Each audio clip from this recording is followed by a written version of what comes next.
face a revolution, to engage with it, we have to think differently about ourselves, about our children, about our own talents, our own capabilities, the depth and the variety, the diversity of them. And this has big implications, particularly for how we run companies, which is the third big theme, which I'll touch on a little bit before we're done, which is, if we're to make any sense of this, we have to behave differently. We have to run our institutions differently.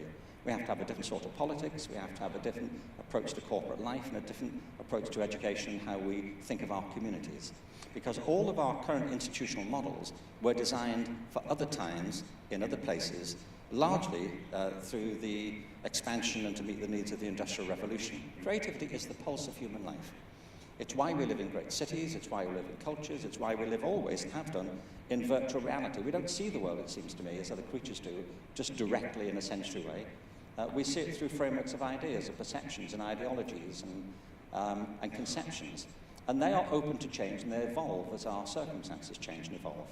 And I think, as well as looking at the possibilities of the technology, we have to rethink radically the possibilities that lie within ourselves. Human resources, to use the phrase, are like the Earth's natural resources. In these respects, they are fantastically diverse. That's the first thing. I will make you a bet, if you've got 2 kids or more, and I will win the bet. My bet is that they are completely different from each other, aren't they? You would never confuse them, would you? Like, which one of you remind me? Your father and I are going to have this simple system of colour-coded badges at breakfast so we can keep track of you. Every human life is different, unique, and unrepeatable. We have different intellectual capacities. I don't mean we have a single intellectual capacity which is graded along a single scale.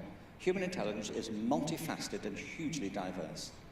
I published a book about 9 years ago now called The Element, How Finding Your Passion Changes Everything. And it's about how finding your passion changes everything. And we're very good at titles, incidentally. One of the people I interviewed for the book is a fantastic guy called Bart Conner. Have you ever heard of Bart Conner? Doesn't matter, I'm going to tell you about it. Bart Conner, when he was 8, he discovered something interesting about himself. He discovered that he could walk on his hands as easily as he could walk on his feet.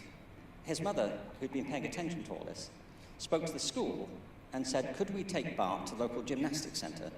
This was in Morton Grove, Illinois, which is what they did. They went to the local gymnastics centre, and Bart said he would never forget the feeling he had when he walked through the doors of the gymnasium. I said, what was it? He said it was overwhelming.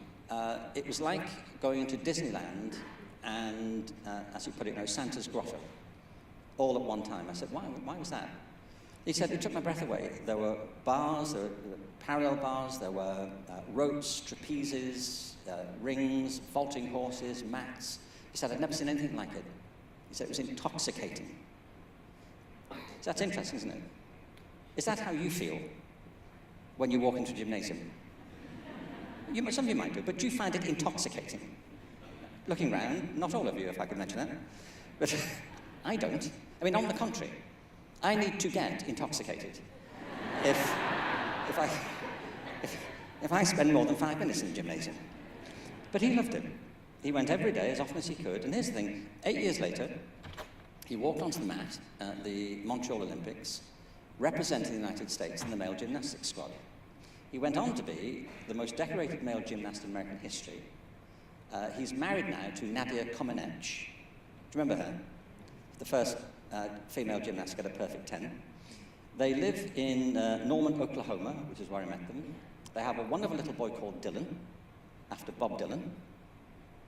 Why not Bob? We don't know. It's what comes from spending life upside down, presumably. And they have their own gymnastics school, and he and Nadia have their own TV show, and they're both leading members of the world's Special Olympics movement. Now, here's the point. You could rewind the entire movie back to Morton Grove, Illinois, at the age of 8. None of this would have happened if he hadn't been encouraged. His mother could have said, couldn't she? Bart, we kind of had it with the hands thing here, It's cute, but you need to get on, frankly. You know, you've got this test coming up, can we get focused? But she encouraged him.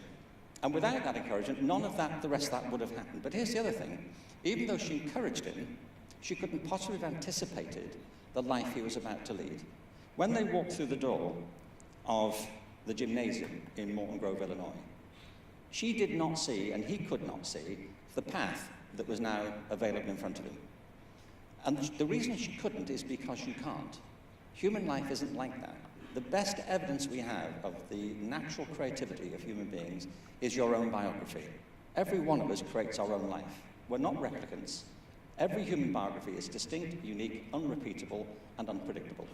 And it happens when there's a conversation between your internal talents and the opportunities around you that you see, take, ignore, or walk towards. And in Bart's case, this talent led to this extraordinary career. I know because I spoke to him, it wasn't, that his mum, had some linear plan. She wasn't like she thought, no, hang on, here's the situation. Bart can do this hands thing. I gather there's this girl in Romania, and I have a Bob Dylan collection. It's all coming together beautifully.